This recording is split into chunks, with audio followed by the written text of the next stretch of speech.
आम आदमी परेशान है जनाब। आप कहेंगे क्यों परेशान है? असल में आम आदमी परेशान है करप्शन के चलते। जो काम उसका 1 रुपए में होना है उसके लिए हजारों रुपए उससे वसूले जाते हैं और जिसकी वजह से वो परेशान है। आप कहेंगे कि सरकारी सिस्टम और शासन प्रशासन तो तमाम योजनाएं बना रहा है, कानून बना रहा है, नियम बना रहा है। बिल्कुल सही आपने कहा, नियम बनाए जाते हैं, कानून बनाए जाते हैं, तमाम सरकारें तमाम तरीके निजात कर रही है, लेकिन असल में कहा जाए तो इसका फायदा जमीनी स्तर पर देखने को नहीं मिल रहा है।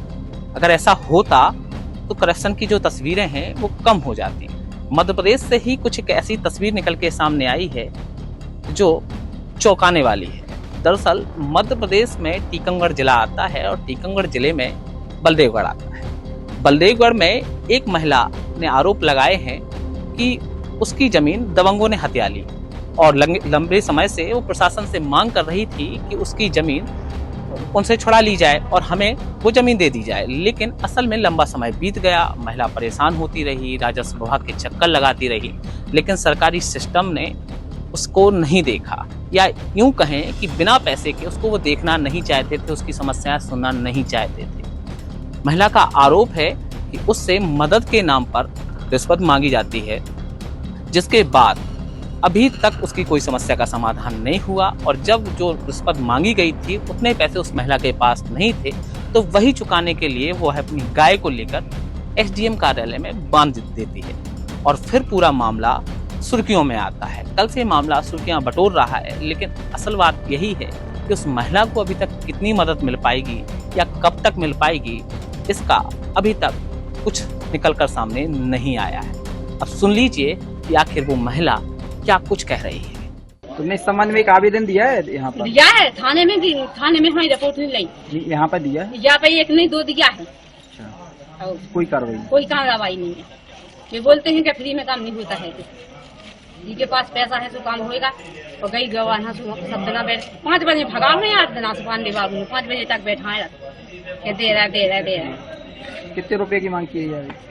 भेजा क्या थे 50,000 दो, मेरा हम दे हम ले रहे हो तुम्हें स्टिक देंगे। महिला की तकलीफ और परेशानी तो आपने समझ ही ली होगी और सारी तस्वीरें भी आपने देख ली।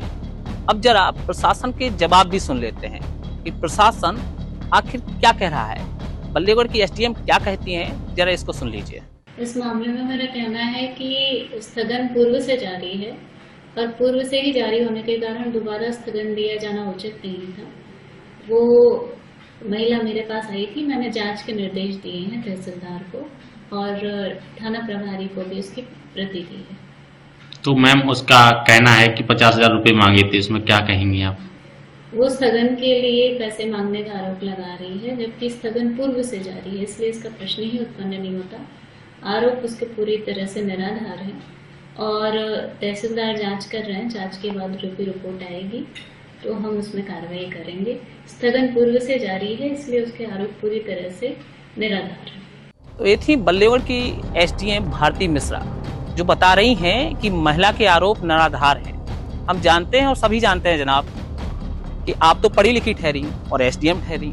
जब पढ़ी लिखी हैं तभी तो एसडीएम बनी है, तो आपको तो जवाब देने बेहतर आते हैं। आप तो कुछ भी कह सकती हैं, आरोप निराधार हैं, आरोप कुछ भी हैं, लेकिन असल में महिला की परेशानी आप दूर नहीं कर पाई।